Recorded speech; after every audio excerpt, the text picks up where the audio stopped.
बिस्मिल्लाहिर्रहमानिर्रहीम। अस्सलाम वालेकुम वरहमतुल्लाह। मैं हूं मुफ्ती बिलाल अहमद कादरी। आप देख रहे हैं रूहानी बुक यूट्यूब चैनल और हमारा फेसबुक का पेज मुफ्ती बिलाल अहमद कादरी। ये लफ्ज़ दौलत को अपनी तरफ खींचता है, गोया कि मकनातीस है। जैसे मकनातीस आप रख के वो लोहे को अपनी तरफ खींच लेता है।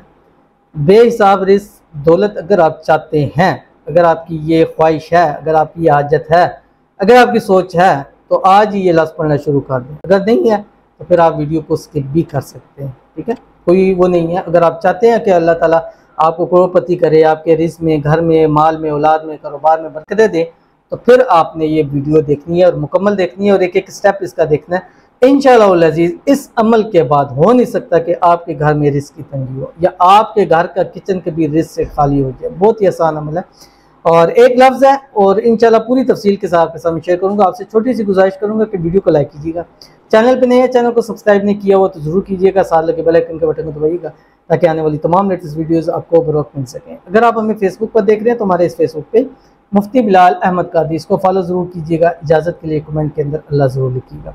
ये अमल मैंने बहुत दिया है और ये ऐसा ख़ास अमल है, ये रात के वक्त किया जाता है। रात को सोते वक्त आप बिस्तर पर लेट जाएँ और बिस्तर पे लेटने के बाद दाईं करवट लेटें, सीधा लेते हैं, जैसे आपकी मर्ज़ी है, लेकिन अगर खाना काबा की तरफ मुँह करके लेट के पढ़ेंगे तो इंशाल्लाह बहुत फ़ायदा। और इसके बुजुर्गान दीन ने और मुफस्सिरीन ने इतने इसकी तफसीलात बयान की हैं, इतने फ़ज़ाइल बयान किए, मेरे ख्याल से और किसी नाम के लफ्ज़ के इतने ज़्यादा तफसीलात और फ़ज़ाइल बयान नहीं हुए हैं, इतने इसके फजीलत हैं। आपके घर का कोई मसला है, कारोबार का मसला है, रिज़्क़ का मसला है, बच्चों का मसला है, बच्चों की शादियों का, ख़वातीन के लिए ये नाम और ये लफ्ज़ तो ऐसा कारआमद है कि जो ख़वातीन अपने जिस मकसद के लिए ख़ासकर शादी वगैरह के लिए पढ़ती हैं, हो ही नहीं सकता कि वो इनका मसला हल ना हुआ हो। तो आपने रात बिस्तर पे लेटना है, आपने 7 मरतबा दुरूद इब्राहिमी पढ़ना है जो हम नमाज के अंदर पढ़ते हैं। अल्लाहुम्मा सल्ली अला मुहम्मद व अला आलि मुहम्मद कमा सल्लैता अला इब्राहीम व अला आलि इब्राहीम इन्नका हमीदुम मजीद।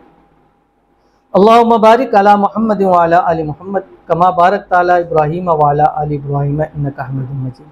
उसके बाद आपने 1100 मरतबा ये लफ्ज़ पढ़ना है और उसके बाद एंड पे फिर आपने 7 मरतबा दुरूद इब्राहिमी जो भी मैंने पढ़ा, नमाज वाला दुरूद भी आपने पढ़ना है। सबसे बेहतरीन दुरूद नमाज वाला, क्योंकि सबसे आला है, इसलिए हम नमाज के अंदर भी इसको पढ़ते हैं। नमाज के अंदर वो चीज़ जो सबसे आला चीज़ है, तो ये दुरूद शरीफ सबसे बेहतरीन है मेरे नज़दीक। बाकी फ़ज़ाइल के अतबार से, चीज़ों के अतबार से और बहुत सारे दुरूद शरीफ है, लेकिन मैं इसको ज़्यादा रेकमेंड करता हूँ कि इसके तजर्बात मेरे पास बहुत ज़्यादा हैं। जिन्होंने अपने वज़ाइफ में इस दुरूद शरीफ की कसरत की है उनको वज़ाइफ में नाकामी नहीं हुई है, ये भी एक 100% बात है। बाकी भी दुरूद शरीफ ऐसी इबादत है कि आप जब भी दुआ करेंगे दुरूद शरीफ में पढ़ेंगे आपकी दुआई कबूल नहीं होगी, ठीक है।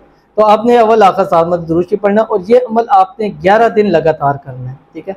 जुमेरात या इतवार से शुरू कर लें और अगर खुदा न खासा आपका मसला हल नहीं होता जिस मकसद के लिए कर रहे हैं तो 1 महीना छोड़ के अगले महीने फिर आप इस अमल को शुरू कर सकते हैं। और कौन सा नाम है? ये अल्लाह ताला का एक नाम है, या लतीफ़, ठीक है। ये आपने पढ़ना है और 11 दिन लगातार पढ़ना है, इसमें वक्फा नहीं करना, हर हाल में पढ़ सकते हैं। ख़वातीन भी हर हाल में कर सकती हैं, लेकिन बावजू हो के अगर करेंगे, पाक साफ़ होकर करेंगे तो इंशाल्लाह ज़्यादा फ़ायदा होगा। ख़वातीन उन डेज़ में कर लें जिन डेज़ में वो पाक साफ़ हैं, तो इंशाल्लाह इसका फ़ायदा होगा। शादी के लिए करें, दौलत के लिए करें, माल के लिए करें, घर के लिए करें, औलाद के लिए करें, जिस मकसद के लिए करें, एक मकसद सोच लें, 11 दिन करें, वो मकसद आला हो जाए, अगले महीने की 11 दिन फिर किसी और मकसद के लिए कर लें। तमाम वजीफ़ों की जगह ये एक वजीफ़ा आपको काफ़ी हो जाएगा। तो ज़रूर अमल कीजिएगा, इंशाल्लाह फ़ायदा होगा। मिलते हैं फिर किसी अच्छी नेक्स्ट वीडियो के अंदर, तब तक के लिए अल्लाह हाफ़िज़।